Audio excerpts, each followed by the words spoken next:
공부를 하시자고요. 태.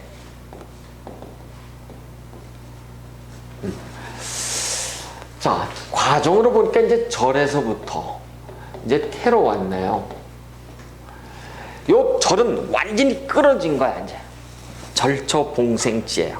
완전히 어떤 것이 싹 끊어져 가지고 아주 전혀 무엇인가가 없을 듯한 그런 관계 속에서 들어와 있는 것이 무엇인가의 기운에 의해 가지고 태기가 생기는 거예요. 태기. 태기가 생긴다고 하는 것은 우리는 당연히 임신했구나, 회임했구나 이런 뜻이라고, 그렇죠? 임신했다는 얘기예요. 한마디로 얘기해서 태기가 있다는 것은. 그래서 우리는 요 12운송을 이제 이렇게 얘기를 했어요. 아까 보니까 양, 양, 간에 따라서 전부 다 어떤 녀석은 양포태를 사용한다, 어떤 녀석은 음포태를 사용한다, 이렇게 해서 이 포태를 얘기를 하는데, 양간, 음간을 따로따로 쓰질 않고 음양간을 한꺼번에 다 쓰는 것을 우리가 음포태 이렇게 얘기를 하고, 양포태는 음은 필요 없어, 양만 쓰면 돼, 이런 얘기거든요. 어쨌든 포태라고 하는 단어를 지금부터 써요. 포라고 하는 얘기는 이런 겁니다. 이런 포자예요. 포자가 이런 포고, 태자는 이런 태자예요. 쌀 포자거든 요게요. 자, 여러분 보시면은 요 포를 가지고선 뭐라고 했냐면 절이라고 얘기하고, 요 태는 그냥 태예요. 절은 우리가 아까 배웠던 이런 끊어질 절자고, 태는 지금 배우는 태기의 이런 태자인데, 우리가 혹시 어렸을 때 이런 단어를 배우셨죠? 아이를 넣을 때 포대기에 싸다, 포대기로다, 없다, 이런 얘기 들으셨죠? 그 포대기라고 하는 단어의 어원이 어디서 나오냐면 요 포태에서 나왔어요. 즉 포태에다가 요 기간의 기자를 넣을 수도 있고, 또한 기운의 기자를 넣을 수도 있어요. 그래서 우리가 포태기 하지만 요 포대기라고 하는 그 포대가 뭐예요? 벌써 절태의 영역들. 그러니까 다시 뭐예요? 이 씨앗을 회음으로다가 어머니의 이 뱃속에다가 이렇게 아이의 기운을 회음해서 임신해서 갖고 있는 기간. 이걸 우리가 포대기라고, 포태기라고 얘기하면서 한편으로는 포대기는 뭐예요? 아이를 안고 다니는 그런 이불의 종류잖아요. 그렇죠? 그래서 우리가 포대기의 어이가 되면서, 어원이 되면서, 한편 요 태라고 얘기하는 것은 바로 앞으로 우리가 포태 이런 단어를 써요. 절태 안 쓰고 포태 이렇게 쓴다. 포는 저니까. 그래서 앞으로 우리가 음포태, 양포태 이런 단어들이 포태라고 하는 것이, 이 포는 절이고 태는 그냥 지금 배우는 태예요. 그래서 앞으로 우리가 양포태법, 음포태법 이렇게 쓰는 포태로서의 태, 여기는 바로 태기가 있으면서 지금 막 무엇인가가 생긴 결과랍니다. 아이가 들어섰다는 얘기예요. 그래서 이 태가 딱 임신이 되면 여러분 어때요? 보통 여명들은 조심하죠. 조심 그 자체야. 왜? 아이가 들어섰으니까 조심해야죠. 먹는 것도 입는 것도 생각도 어떻게 해요? 모든 것도 조심하잖아요. 그래서 태를 놓잖아, 일지에. 그러면 사람이 어떻게 해요? 조신해.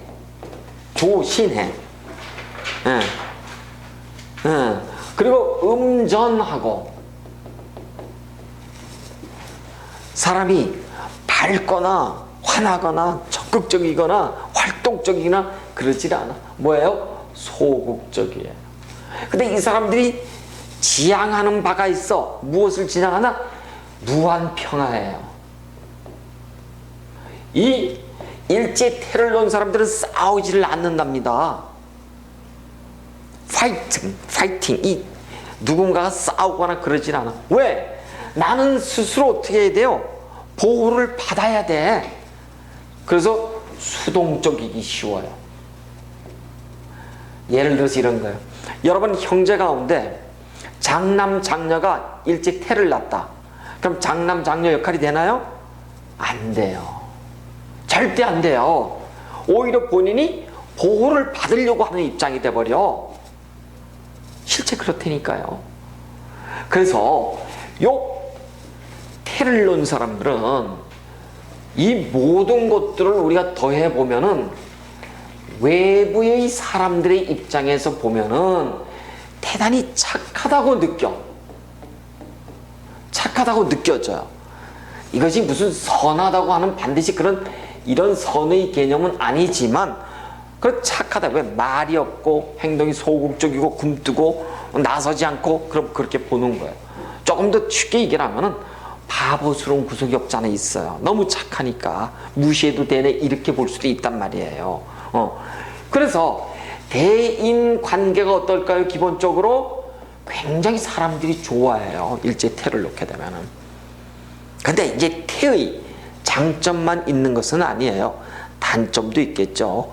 이 단점 중에 하나가 무엇인가 하면은 태를 놓게 되면은 이 태는 자기밖에 몰라.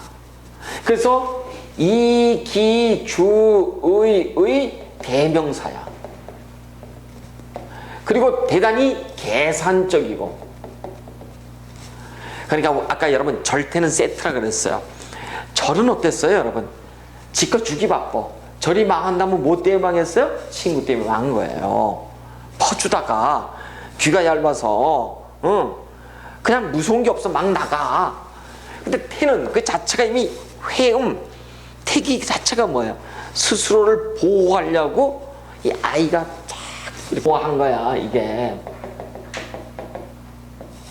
그렇습니다. 그 다음에 식상이 이렇게 태로 들어오면 여명의 입장에서 자식이잖아요. 자식은 본답니다. 근데 자식에게 휘둘려요.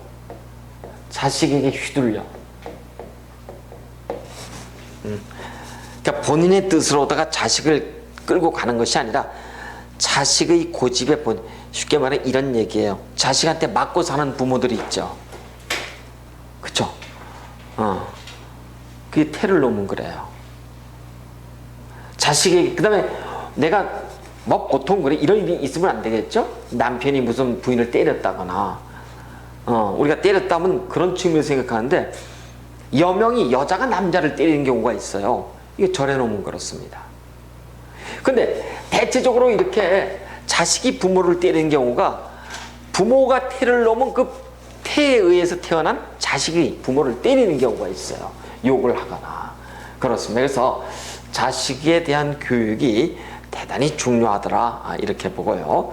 그 다음에 이렇게 태지를 놓게 되면은 주로 자식도 보면은 어느 한쪽으로 몰려놓게 돼요.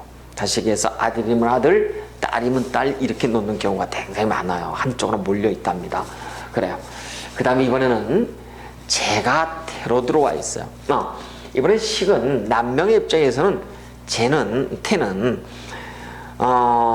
남명의 입장에서 태가 식상에 놓이잖아요. 그러면은 이런 사람들은 처가가 굉장히 소원하답니다. 소원해요. 처가하고 거리가 멀어요. 그 다음에 재가 이번에는 태로 들어와 있어요. 재는 돈에 대한 문제가 될 수도 있겠지만, 쉽게 말해서 재물의 덕을 볼 수가 없어요. 태에 놓이게 되면은. 그런데다가 우리가 부모의 입장에서의 재를 가지고 논다면 음덕을 논할 수가 없답니다. 차라리 재가 절로 들어와 있으면은 콱 말아먹든 콱 망하든 그 다음에 이 다음에 천우신조에서 기대를 할 수 있는데, 재가 태에 들어와 있으면은 대단히 힘들어요. 그래서 재가 태에 들어와 있다고 한다면 그 사람이 살아갈 길은 오직 하나, 직장 생활을 잘 통해서 아니면은 사업을 하든 저축을 1순위에 두지 않으면 노후가 이 사람 보장이 안 돼요. 그래서 반드시 태에 놓였다고 한다면 저축할 것. 그 다음에 직업도 우리가 사업보다는 자영업보다는 직장 생활에 치중할 것. 굉장히 중요한 얘기예요. 그 다음에 남명의 입장에서 이렇게 재성이 태로 들어와 있다고 한다면 부인이 쉽게 말해서 처덕이 없는 거예요. 물론 아까처럼 절로 들어와 있으면 아예 살다가 2년 하지만 이 제로 태가 들어온다면은 살긴 살아도